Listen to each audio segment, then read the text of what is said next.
He made history as his law school's first black valedictorian, but it was at the dinner table surrounded by wealth and subtle scorn where his real speech was delivered. They didn't expect him to steal the room, not the trustees sitting in the front row with stiff ties and fake smiles, not the donors who barely glanced up from their programs, not the professors who praised his work in private but rarely made eye contact in the halls, and certainly not the Wainwrights sitting halfway back polite.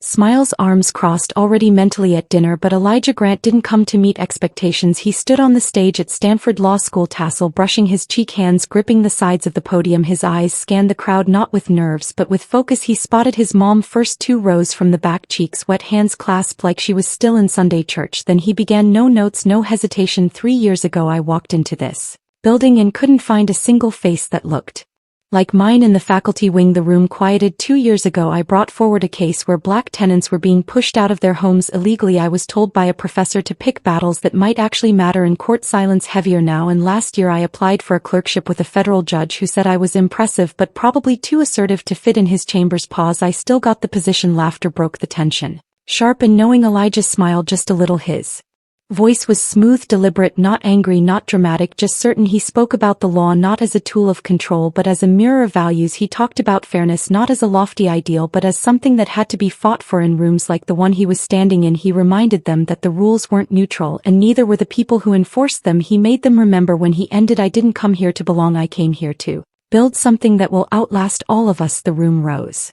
Not all at once but in waves, some slow, some reluctant, but eventually everyone stood, even the trustees, even the Wainwrights. Elijah didn't look for their approval. He walked off the stage like he'd walked onto it, quiet power in every step. Outside the auditorium, students were already pulling him in for hugs, faculty offering handshakes. His mom grabbed his face and just stared like she wanted to memorize him. You did that, Eli, she whispered. You really did that. He smiled, but only for her. We did. Off to the side, a hand slipped into his soft fingers, a quick squeeze. Emily Wainwright. Her dress was flawless, like everything she wore. Her smile was a little too rehearsed. You were brilliant, she said. You sure? He asked, more playful than bitter. Your dad didn't stand until the last second. She rolled her eyes. Ignore him, he's just awkward in public. Elijah didn't answer. He'd already learned that awkward was often code for condescending, but he wasn't trying to argue. Not tonight anyway, she said, brushing her hair behind her ear. Dad wants us to come to dinner, just the family. They made a reservation at Blue Fox Tavern, kind of a tradition. Elijah hesitated. Is it a good idea? He asked. Elijah, that's rare, just come one dinner. He exhaled, slowly nodded. All right, but inside something tugged at him, not fear, not quite suspicion, just something quiet tugging at the edge of the celebration. But he pushed that thought down, unaware that the real speech hadn't happened yet and the real test was still ahead. Elijah had never been to Greenwich before. He'd passed through once during a law clinic internship, but he didn't stop. It wasn't the kind of place you stopped unless you had a reason, and tonight he had one. Emily's family home sat on a hill boxed in by trimmed hedges and floodlights that made the lawn look like a golf course after dark. The driveway curved in a perfect semicircle. A valet stood waiting, wearing white gloves. This isn't dinner, Elijah said as he stepped out of the car. This is a summit. Emily laughed lightly. Stop. But she knew what he meant. She hadn't warned him about the valet or the fact that they'd be eating in a private dining room instead of the family kitchen. Maybe she didn't think it mattered, or maybe she didn't want to admit what it meant. Inside, the house was colder than the air outside, not in temperature but in tone. Clean marble floors, oversized furniture, tall glass vases that looked like they'd never been touched, art with names instead of meaning. Elijah had grown up in New Haven, not poor but not this. He knew dinner to be noise, warmth, smells. Here it was glass and silver and silence. Her mother greeted him at the door. Elijah, she said, like trying out a word in a new language. Congratulations. Thank you, Mrs. Wainwright, he said. Her hand didn't extend, just a smile. Thin. Come in, she added. We're all waiting. The dining room had already been set, white napkins folded, sharp candles flickering against crystal. Her father sat at the head, flipping through a wine list. Grant, he said, without looking up. The man of the hour. Elijah nodded once. Mr. Wainwright. He took the seat next to Emily, directly across from a woman in pearls who looked him over as if he were a curiosity. She smiled, not warm, not cruel, just curious. I'm Aunt Beverly, she said, Emily's mother's sister. I hear you're quite the speaker. Elijah returned the smile, thinner. I try. Impressive, she continued. I suppose your school's really invested in elevating different voices these days. Emily tensed beside him. Elijah heard the words behind the words but didn't blink. It's a competitive process, he said simply. Nobody hands you that mic. Beverly smiled again, this time like she'd scored a point. Of course I meant no offense. Her father cleared his throat. So law school, big deal, but I gotta ask, what made you choose it? That field's not exactly easy. Lots of reading, arguing, all that stress. Don't you guys burn out fast? Elijah adjusted his posture. I don't mind stress. I grew up around people who had to argue for their lives. Daily law just gave that instinct structure. The silence that followed was just long enough to make it uncomfortable. Her father chuckled. Once you've got answers ready, I've been tested before, Elijah said, then added, dinner smells great by the way. Emily's mother smiled, proud of the food, not the conversation. Salads arrived, then a wine Elijah couldn't pronounce. He didn't drink much anyway, especially when he needed his mind sharp. Tonight was one of those nights he watched the table, not just the faces, but the little movements. A side glance here, a fork dropped and picked up two quickly, small things, but they said a lot. Emily touched his hand under the table. He didn't look at her, but he felt it, a signal. Hang on, just hang on, I read your article. Beverly piped up again between bites of sea bass, the one about racial bias and housing law. You're passionate. Elijah's jaw moved once before he responded, it's personal, sure, but do you ever worry that kind of framing undermines the neutrality of the legal system? It's just some people think the law should be above emotion. He smiled without smiling. Some people don't have to rely on emotion because the system already works for them. Her fork paused midair. The table hushed slightly. Didn't mean to cause offense, she said again. You didn't, he replied, just clarity. But that wasn't the moment. Things shifted. Not yet. That would come when the room pushed too far and Elijah stopped pulling back. It started with a clink. Mr. Wainwright set down his wine glass, leaned forward, and looked directly at Elijah like he was assessing a purchase, not a person. So tell me, Elijah, he began, when you were applying, did you check one of those boxes, you know, the ones for diverse candidates? Emily froze. Her fork stopped halfway to her mouth. Elijah didn't flinch. I filled out the same application as everyone else, sir. Of course, Mr. Wainwright replied, lifting his hands. Not saying you didn't earn it, but let's be honest, these days schools are bending over backwards to make the numbers look a certain way. Not that it's your fault. Beverly let out a soft chuckle. It's true, there's a lot of pressure to diversify. My friend's son got rejected from Yale Law. Perfect GB internship with a judge fluent in Mandarin, got beat out by someone with less traditional credentials. Elijah tilted his head. Interesting how you know more about the person who got in than the one who didn't. Excuse me, she asked. Sounds like you're assuming your friend's son deserved the spot more just because his resume looks like yours. Emily placed her napkin down gently. Dad, Bev, can we just enjoy dinner? Her mother was silent, still slicing into her fish like nothing had happened. Mr. Wainwright leaned back in his chair. Relax, Em, it's a conversation. Thought we're celebrating. I'm just trying to get to know the man you're so serious about. Elijah wiped his hands with the cloth napkin slowly. I think the question is whether you're trying to know me or trying to corner me. I'm being honest, Mr. Wainwright said. Can't fault me for wanting to understand where you're coming from. I appreciate honesty, Elijah said. I just prefer it without the condescension. Her uncle, a broad-shouldered man who hadn't said much yet, jumped in. Whoa, let's not make this bigger than it is. We're all just talking here. No, Elijah said, voice calm. You're not talking, you're testing. There's a difference. Beverly raised an eyebrow. Sensitive, aren't you? Sensitivity and awareness aren't the same thing, Elijah replied, and awareness has kept people like me alive in rooms like this. That line hit differently. Nobody responded right away. Even the wait staff sensed something. They cleared plates a little faster, heads low, eyes careful. Emily leaned over slightly. I didn't know they'd come at you like this, she whispered. I know, he whispered back, but I did. The table shifted, not physically but emotionally. Elijah wasn't reacting, he was analyzing, and they didn't know what to do with someone who didn't fold under pressure or match them with anger. So her father said again, trying a lighter tone, tell me, Elijah, what's the plan after graduation? Where do you want to end up? Elijah looked at him for a long second. DC clerkship, then civil rights litigation, probably public advocacy,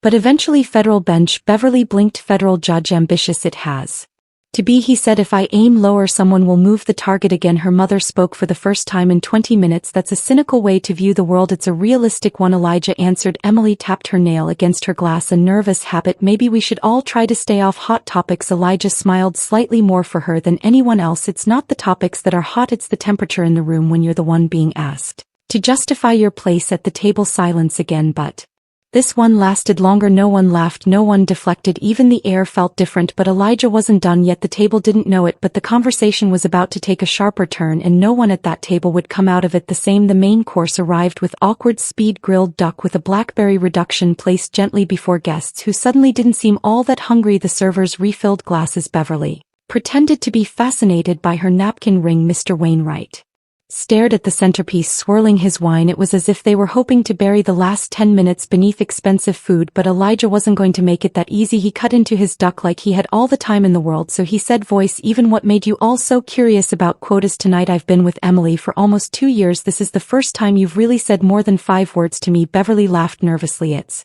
not that I mean we've been proud of Emily dating someone so accomplished. You're clearly very well spoken. Elijah raised his eyebrow just slightly. Well spoken. Her words landed harder than she expected. The room braced. Mr. Wainwright interjected, come on now, don't twist things. No one's attacking you, we're just talking like adults. I agree, Elijah replied, so let's talk plainly because I've noticed something. He placed his fork down, calm and control. The curiosity tonight, it isn't about law school, it's not About my speech, it's about the fact that I don't look like what you thought Emily would bring home, and everything since the salad course has been a carefully disguised interrogation. Emily's face turned toward him. She hadn't heard him speak like this before. Measured, unwavering, and cutting without raising his voice. Beverly leaned forward. Now hold on. No, Elijah said, not loudly but firm. Let me finish. The table went quiet again. I've had to explain my presence in so many rooms that I know the patterns by heart. The forced politeness, the backhanded compliments, the micro-corrections that come from people who want to feel open-minded but can't quite let go of their assumptions. Her uncle scoffed. You think you've got us all figured out after one meal? No, Elijah answered, after a lifetime of similar ones. Mr. Wainwright's mouth twitched, trying to hold composure. Look, maybe we said a few things awkwardly, but don't turn this into some kind of accusation. You're young. Sometimes young people get a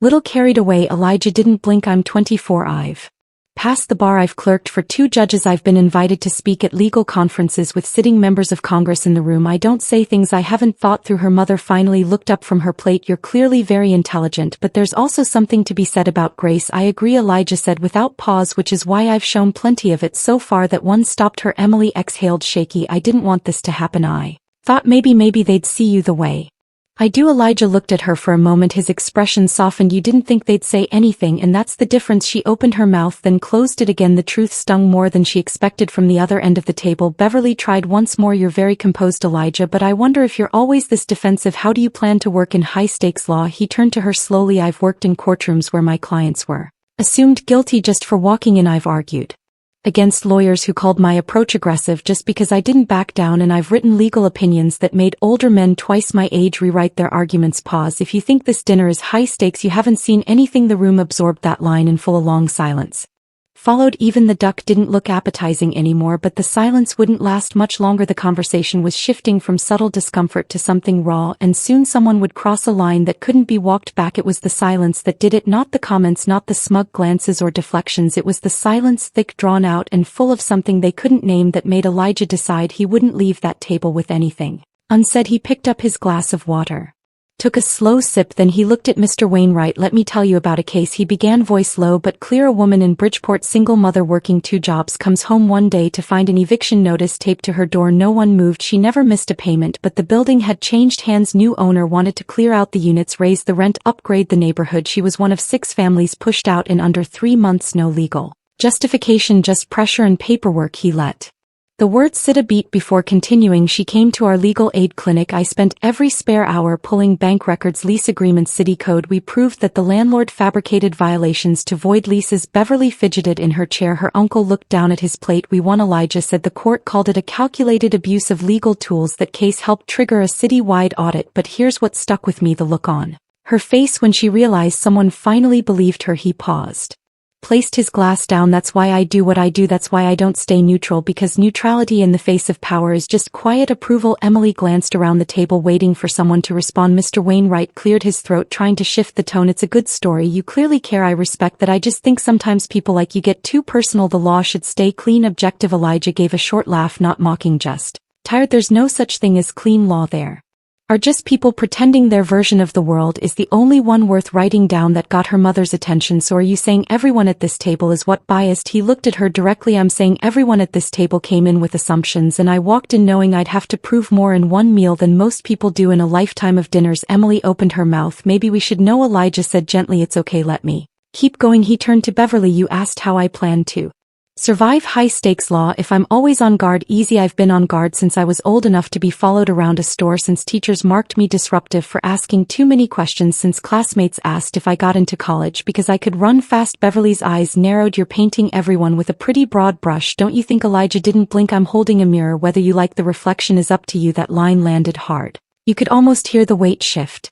The waiter arrived with dessert, something with cream and shaved chocolate, but no one picked up a spoon. Even the sweetness looked out of place now. Elijah leaned back, calm as ever. I didn't want this dinner to be about me defending myself. I was hoping to meet you all, share a moment with the woman I love and the people who shaped her. But when every sentence is a test, you stop feeling like a guest and start feeling like a case study. Emily reached for his hand again, this time not under the table, right in front of them. I'm sorry, she whispered. He squeezed her fingers. It's not your apology to make. Her uncle stood abruptly. You've said your piece. Maybe it's time to wrap this up. Elijah stood too, not to storm out, just to meet him at eye level. I wasn't asking permission. But what happened next didn't come from Elijah at all. It came from someone else at the table, someone no one expected to speak. All eyes turned toward the far end of the table. sitting beside Aunt Beverly, a man who had barely spoken all night, cleared his throat, late 20s, clean-shaven, pressed shirt, Rolex loose around his wrist. His name was Trevor, Emily's cousin, hedge fund analyst in Stamford, a man who usually played it safe, but now Trevor spoke. You know, he said slowly, I used to think stuff like this didn't matter, thought people overreacted, got too emotional. I figured if someone's smart they'll rise, doesn't matter where they come from. His voice wasn't loud, but it cut